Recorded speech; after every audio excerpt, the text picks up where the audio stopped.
আজি আমি গোলাঘাট জিলা অনুসূচিত জাতি ছাত্ৰ সন্থাই জিলা কাৰ্যালয়ত সংবাদমেল সম্বোধন কৰিছোঁ। অনুসূচিত জাতিৰ বিভিন্ন সমস্যাৰ ওপৰত আমি অনুসূচিত জাতি ছাত্ৰ সন্থাই মাত মাতি আহিছোঁ। তাৰ সমান্তৰালভাৱে আজি আমি গোলাঘাট জিলা অনুসূচিত জাতি ছাত্ৰ সন্থাই বিভিন্ন বিষয়ৰ ওপৰত ৰাইজ তথা চৰকাৰক অৱগত কৰিব বিচাৰিছোঁ। প্ৰথম কথা হ'ল সৰুপথাৰ সমষ্টিৰ চাংফুল খেলপথাৰত অনুসূচিত জাতিৰ আঁচনিৰে মিনি ষ্টেডিয়াম নিৰ্মাণ কৰি থকা হৈছে। আমি অনুসূচিত জাতি ছাত্ৰ সন্থাই ক'ব বিচাৰিছোঁ যে অনুসূচিত জাতিৰ আঁচনিৰ ধনেৰে সেই মিনি ষ্টেডিয়ামখন নিৰ্মাণ কৰি থকা হৈছে। অনুসূচিত জাতিৰ আঁচনিৰ নিয়ম অনুসৰি সেই ঠাই বা অঞ্চলত অনুসূচিত জাতিৰ 40% জনসংখ্যা থাকিব লাগে। মুঠ জনসংখ্যাৰ 40% অনুসূচিত জাতিৰ যদি লোক থাকে সেই ঠাইত এই মিনি ষ্টেডিয়ামসমূহ নিৰ্মাণ কৰিব লাগে নীতি নিয়ম অনুসৰি। কিন্তু নিয়ম বহিৰ্ভূতভাৱে অনুসূচিত জাতিৰ পুঁজিৰ ধনেৰে চাংপুল গাঁৱত য'ত 2% অনুসূচিত জাতিৰ ব্যক্তিও নাই সেই ঠাইত এই মিনি ষ্টেডিয়ামখন নিৰ্মাণ কৰি থকা হৈছে। আমি জিলা আয়ুক্ত মহোদয়ক এই বিষয়ত অৱগত কৰিছিলোঁ, স্মাৰক পত্ৰ দিছিলোঁ যে সেই ষ্টেডিয়ামৰ কামটো অতি শীঘ্ৰে বন্ধ হ'ব লাগে আৰু সেই পুঁজি অনুসূচিত জাতিৰ অধ্যুষিত এলেকাত নিৰ্মাণ কৰাৰ ব্যৱস্থা গ্ৰহণ কৰিব লাগে। কিন্তু আজি এমাহ পাৰ হৈ যোৱাৰ পাছতো কোনো পদক্ষেপ নোলোৱাত আজি আমি সংবাদমেলৰ জৰিয়তে সমগ্ৰ ৰাইজক অৱগত কৰিব বিচাৰিছোঁ। লগতে অসমৰ মাননীয় মুখ্যমন্ত্ৰী ডাঙৰীয়াক এই বিষয়ত হস্তক্ষেপ কৰি এই ষ্টেডিয়ামৰ কামটো বন্ধ কৰি ষ্টেডিয়ামখন অনুসূচিত জাতিৰ অধ্যুষিত এলেকাত নিৰ্মাণ কৰিবলৈ আমি দাবী জনাইছোঁ। আৰু এটা কথা, 2020-21 বৰ্ষত জিলা আয়ুক্তৰ কাৰ্যালয়ৰ পৰা অনুসূচিত জাতি জনজাতি সঞ্চালকালয়ৰ পত্ৰ প্ৰেৰণ কৰিছিল যে অনুসূচিত জাতিৰ আন্তঃগাঁথনি উন্নয়ন আৰু ইনকম জেনেৰেটিং দুটা আঁচনি বিচাৰি এটা পত্ৰ প্ৰেৰণ কৰিছিল 2020-21 বৰ্ষত। সেই বিষয়টো আমি অনুসূচিত জাতি ছাত্ৰ সন্থা গোলাঘাট জিলা সমিতিয়ে জিলা কাৰ্যালয়ত তথ্য বিচাৰি আমি যি আবেদন কৰিছিলোঁ, কিন্তু আজি এমাহ হৈ যোৱাৰ পাছতো চালে বেৰে কোবোৱা কথা কৈ আমাক কোনো তথ্য প্ৰদান কৰা নাই। আমি অনুসূচিত জাতি ছাত্ৰ সন্থাই সন্দেহ প্ৰকাশ কৰিছোঁ জিলা কাৰ্যালয়ৰ বিষয়ববীয়া ইয়াত জড়িত হৈ আছে। ইয়াত এই আঁচনিকেইখন ৰূপায়ণত যে দুৰ্নীতি হৈছে আমি উমান পাইছোঁ।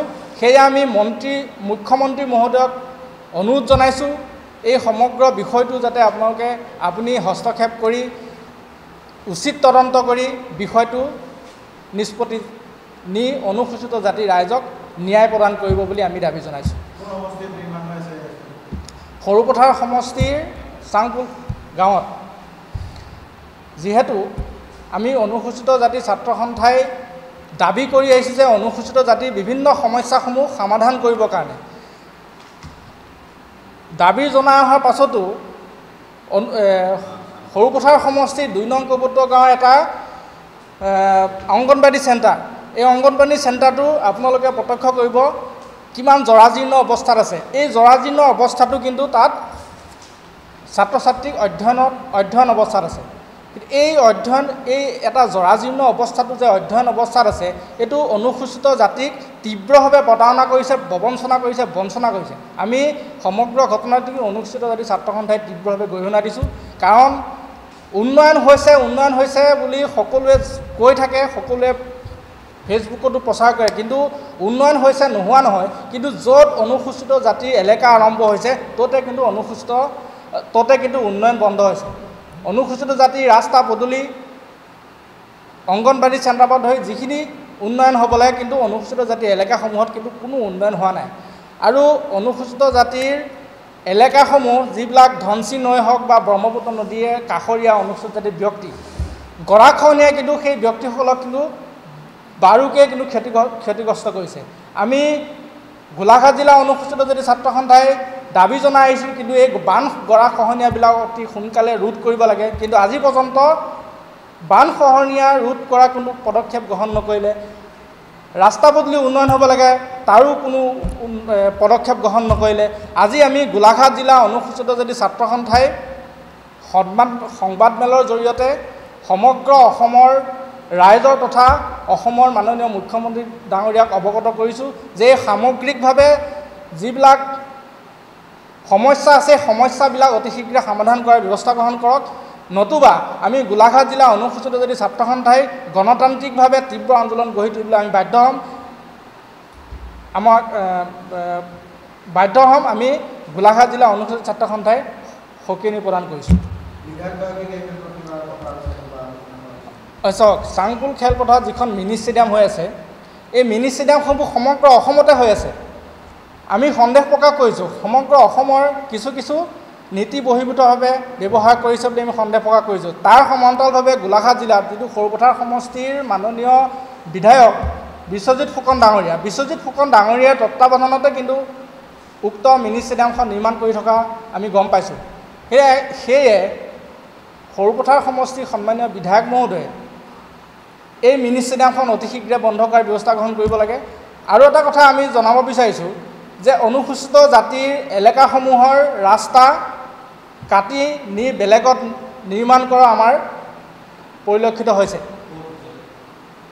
সৰুপথাৰ সমষ্টিৰ ধুনাচাম বুলি এখন গাঁৱৰ যিখন অনুসূচিত জাতিৰ বসতি প্ৰধান গাঁৱৰ, সেই গাঁৱৰ ৰাস্তা এটা কাটি বেলেগ অনা অনুসূচিত জাতিৰ এলেকা নিৰ্মাণ কৰা আমাৰ পৰিলক্ষিত হৈছে। কিন্তু সেই কামবিলাক যিবিলাক অনুসূচিত জাতিক প্ৰবঞ্চনা কৰিছে, প্ৰতাৰণা কৰিছে, সেই তেনেকুৱা কামবিলাক কিন্তু অতি শীঘ্ৰে বন্ধ হ'ব লাগিব। আমি অনুসূচিত জাতি গোলাঘাট জিলা সমিতি কিন্তু বন্ধ হৈ নাথাকিম। আৰু এটা কথা মই ক'ব বিচাৰিছোঁ, জিলা আয়ুক্ত কাৰ্যালয়ত যিটো ৱেলফেয়াৰ ফাণ্ডটো SC/ST ফাণ্ডটো যিটো নীতি নিয়ম মতে হোৱা নাই বা জিলা আয়ুক্তৰ বিষয়া কাৰ্যালয়ৰ বিষয়াসকলে যি চালেবেৰে কথা কৈ আছে, আমি গোলাঘাট জিলা অনুসূচিত জাতি ছাত্ৰ সন্থাই দাবী জনাইছোঁ যে অতি শীঘ্ৰে সেই তথ্য আমাক দিব লাগে। আৰু আমাৰ যিটো দাবী, ন্যায্য দাবী, অনুসূচিত জাতি ৰাইজৰ প্ৰাপ্যৰ সপক্ষে আমি সদায় মাত মাতি আহিছোঁ। সেই প্ৰাপ্য নোপোৱা পৰ্যন্ত কিন্তু গোলাঘাট জিলা অনুসূচিত জাতি ছাত্ৰ সন্থা ক্ষান্ত হৈ নাথাকিব।